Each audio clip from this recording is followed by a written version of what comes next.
Magandang araw po sa inyo lahat. Welcome po sa panibagong kwentuhan dito sa Makpili TV. Ngayon po ang topic natin, bumaba daw po yung rating ni VP Sara sa mga survey dahil daw po sa mga banat niya sa administrasyon ni Pangulong Bongbong Marcos. Yan po yung nakikita ng mga political analyst daw dahil daw sa mga pagiging opposition na raw ni VP Sara kaya bumabagsak na raw yung kanyang mga ratings.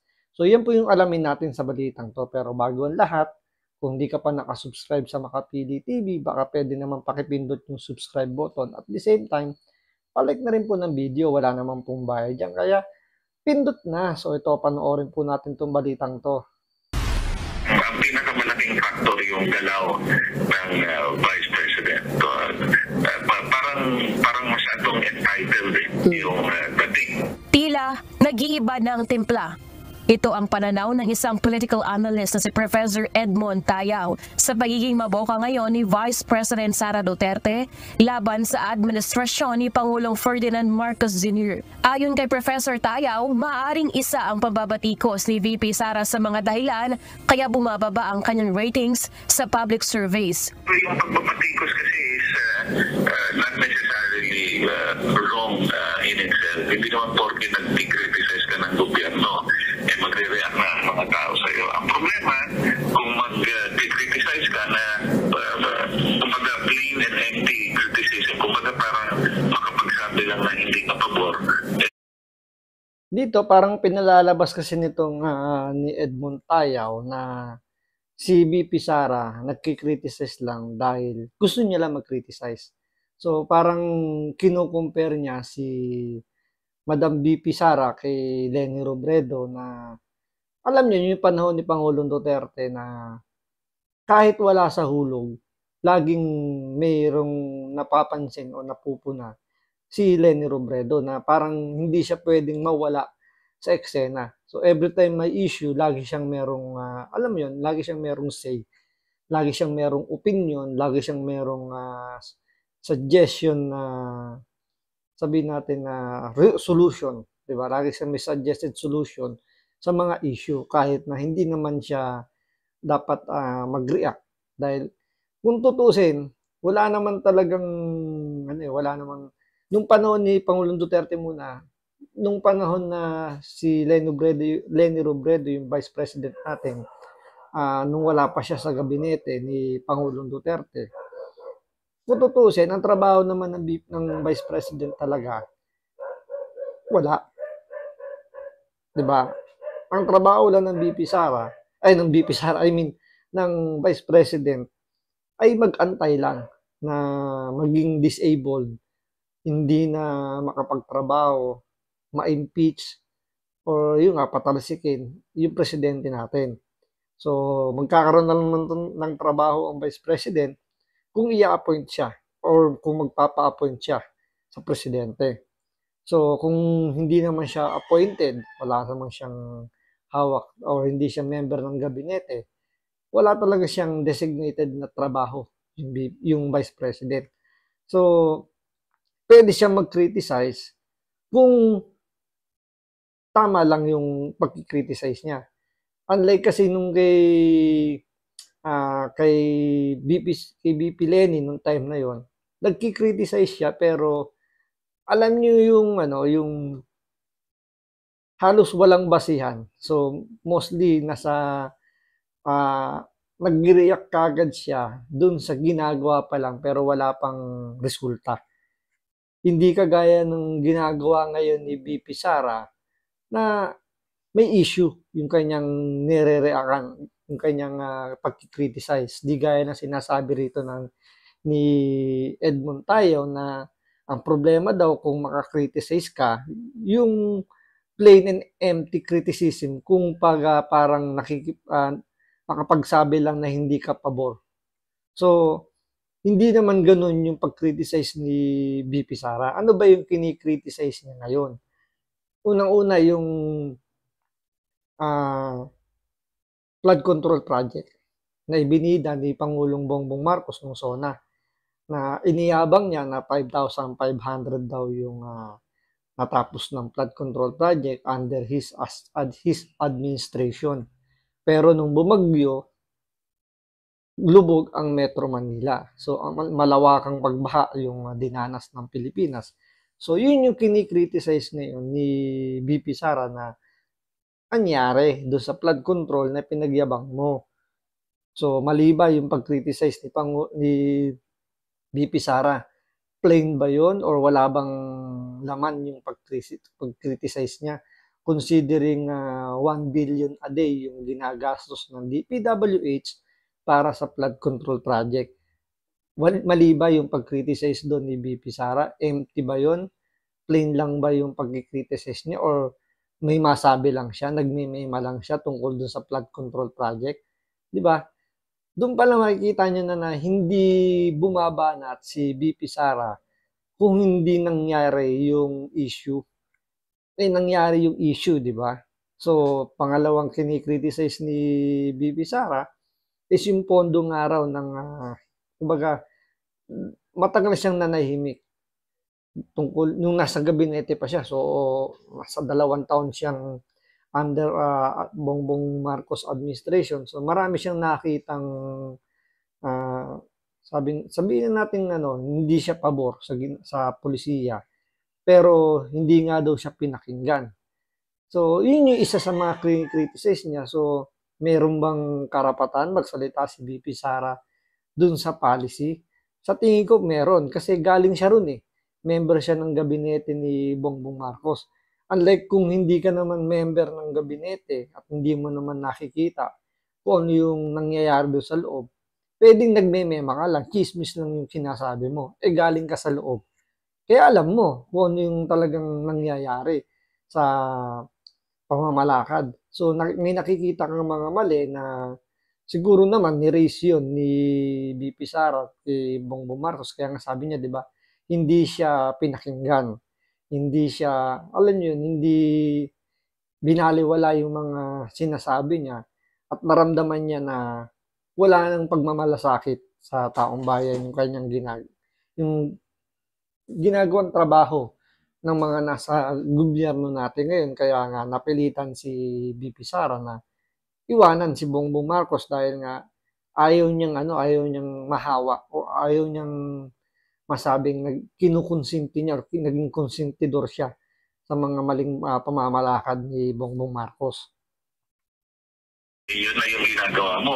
Sa June 23 to July 21 survey ng social weather stations, bumaba ng 19 points o naging 44% ang net satisfaction rating ni VP Sara mula sa 63% noong Marso.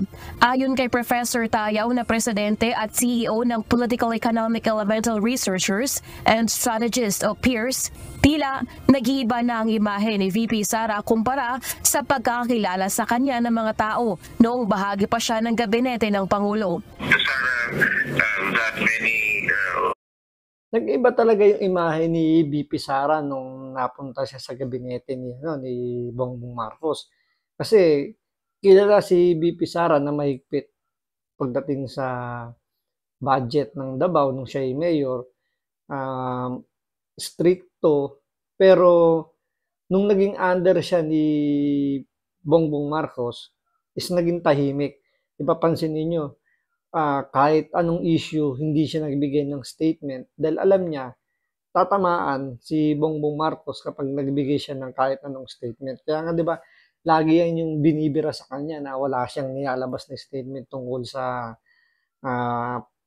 issue sa West Philippine Sea, yung issue nung tatay niya patungkol kay Bongbong Marcos na tinawag na bangag, na kung ano yung mga patutsada ni Pangulong Duterte, hindi nagbigay ng statement si VP Sara kasi nga parehas niyang nire-respeto. So nire-respeto niya yung tatay niya, nire-respeto niya rin si Bongbong Marcos kaya hindi siya nagbibigay ng statement. So yun yung matalinong galaw ng isang tao para hindi, kumbaga, naging balanse niya, binalanse niya ng na hindi siya maka-offend since parehas niyang sinusuportahan. So, kahit na pinipilit siya ng mga nakapaligid kay Bongbong Marcos o ng mga anti-Duterte na magsalita tungkol doon sa mga issue na yun is hindi siya nagbigay ng kahit na anong statement. So ngayon lang siya talagang bumabanat. Ngayon wala na siya sa administration kasi wala na siyang pinoprotektahan. So dati pinoprotektahan niya si Bongbong Marcos. So ngayon malaya na siyang nakakapaglabas ng statement kasi nga wala na siyang pinoprotektahan. Ngayon, sinasabi nila rito kaya daw bumaba yung kanyang ratings dahil nag-iba na raw yung tingin ng taong bayan kay VP Sara dahil sa madalas niya ng pagbanat kay Bongbong Marcos. Ang tanong doon, wala bang issue na dapat bang banatan si Bongbong Marcos? Wala bang issue na dapat i-criticize si Bongbong Marcos? So, sinasabi nyo ba na ganun ka-perfect yung pamamalakad ni Bongbong Marcos sa gobyerno natin ngayon? Sige, ang tanong ko sa inyo kung sabihin natin perfecto, yung mataas na presyo ng bilihin natin, hindi ba issue yun? Yung pagbaha sa nakarang bumagyo, nung habagat, hindi din ba issue yun na iniyabang niya yung 5,500 na project tapos grabe yung baha sa atin. Considering gumagastos yung gobyerno niya ngayon ng 1 billion a month. A day, sorry. 1 billion a day para sa flood control project tapos binahalang pala tayo. So andun yung pag-criticize na saan nyo dinala yung budget. Anong klaseng project yung ginagawa ninyo at bakit ganito kabaha? Nasaan na yung 5,500 project na iniyayabang nyo? So, yun yung mga pinupuna ni VP Sara na sa tingin nyo ba balibang kastiguhin na hindi na ibigay yung tamang serbisyo sa mga taong bayan? So before is prudent political leader who acts more than make pronouncements. And many of the actions of Sara that many knew before has always been to suggest alternatives to prevailing policies, and alternatives to address issues or problems faced by the country or by the people.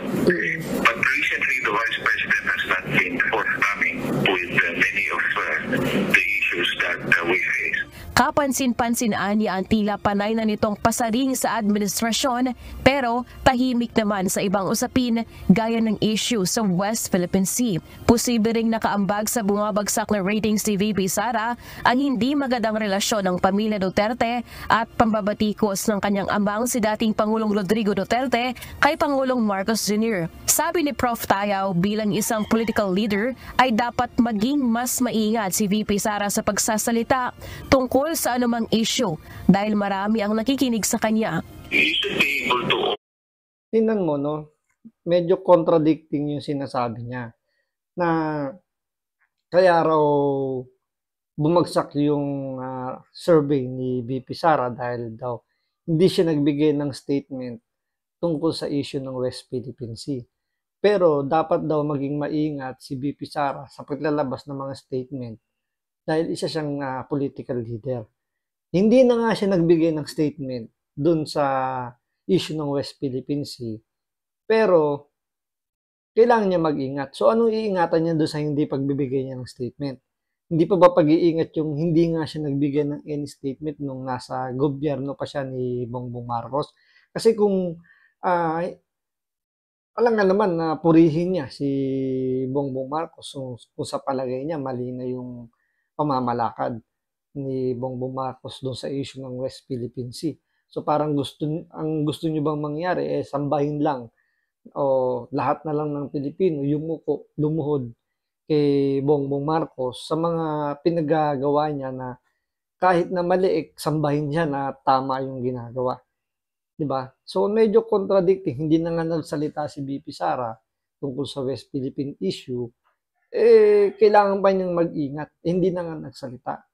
Tapos ito pang isang problema dyan. ano bang yung halimbawa, kahit naman magbigay ng statement si VP Sara tungkol diyan sa issue ng West Philippine Sea, wala rin namang mangyayari kasi ang ating, chief architect para sa foreign policy is Bongbong Marcos.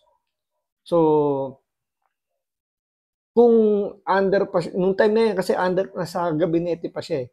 So, tinatanong nila bakit daw hindi nagbibigay ng statement si VP Sara tungkol diyan sa West Philippine Sea. Eh, siyempre andiyan yung respeto niya kay Bongbong Marcos sa mga opisyal na merong, sabihin natin may kaugnayan dun sa issue ng West Philippine Sea tulad nung Department of Foreign Affairs, yung Department of National Defense. So sila yung mga involved dun sa issue na yun. So sila lang yung may karapatan magsalita, magbigay ng statement kung ano nangyayari. So ang layo naman ng department ni VP Sara, yung Department of Education sa DepEd.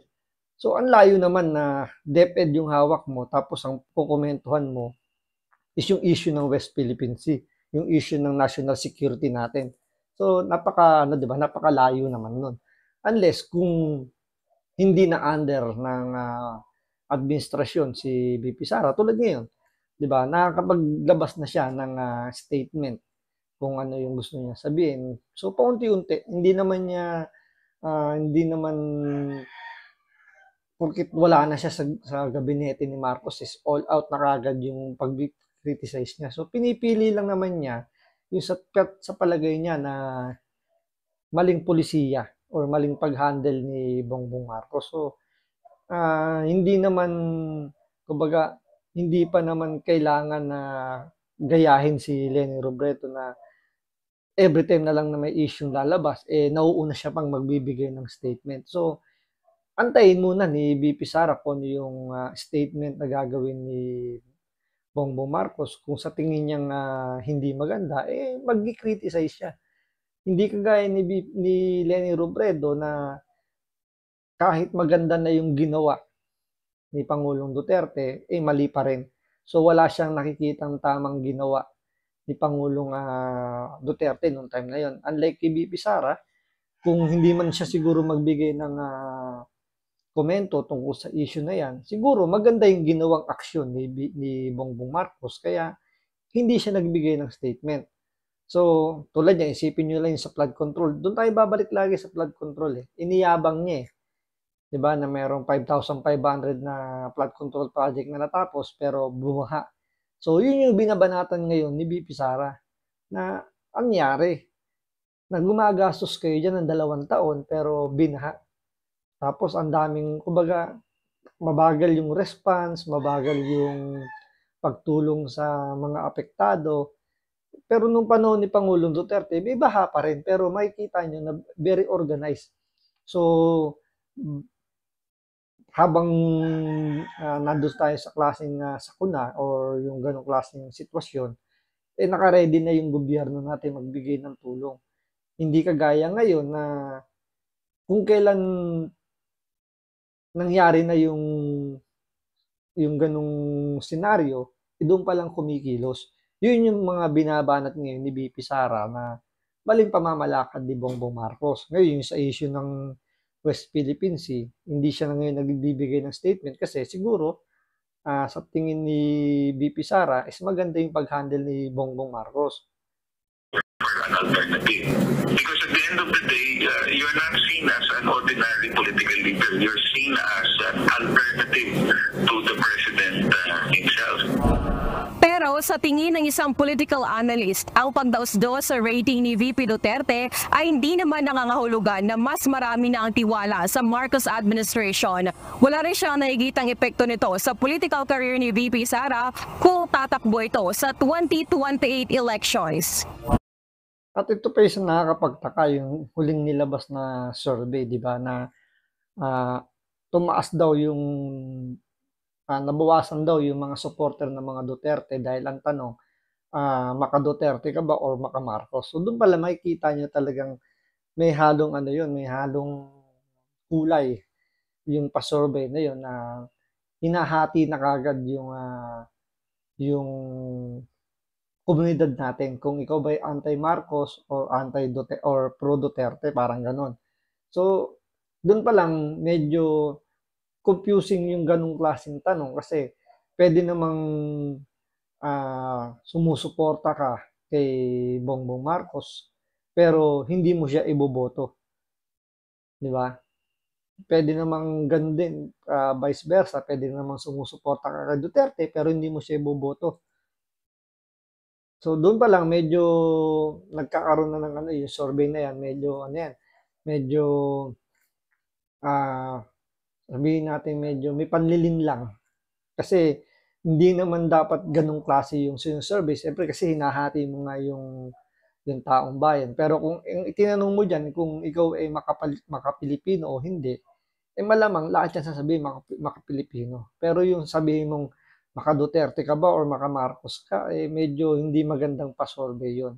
So, abangan natin sa mga susunod na araw kung ano pa yung magiging banat ni BP Sara kay Bongbong Marcos. Kung may mga kapalpakan pang gagawin si Bongbong Marcos, siyempre, sigurado yan, marami pang kapalpakan lalabas dyan. So, antayin natin yung mga magiging banat pa ni BP Sara.